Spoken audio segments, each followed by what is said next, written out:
হঠাৎ করেই প্ল্যান হলো দেওঘর যাওয়ার। তো আজ থেকে ২-৩ দিন আগে প্ল্যান হয়েছে, তো চলো দেওঘর ঘুরে আসা যাক।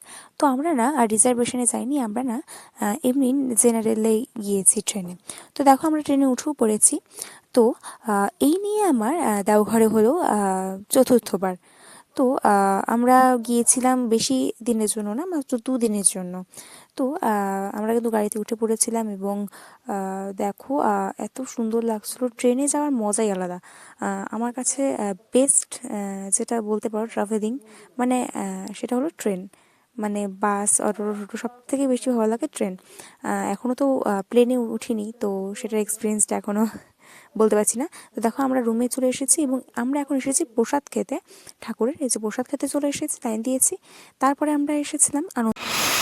সো আমরা এখন আছি হলো আমাদের থাকার রুমে, মনমোহিনী ধামে আছি। তো এখন আমরা রেডি হয়ে আবার চলে যাব, আবার ঘুরতে চলে যাব। চলো এখন ফোনটা চার্জে দিই, পরে ঘুরতে যাব। ঘুরতে গিয়ে আর ফটো তুলতে হবে। চলো টাটা। সো এখানেই আমরা থাকছি 2 দিনের জন্য। আজকে এসেছি, কালকেই চলে যাব।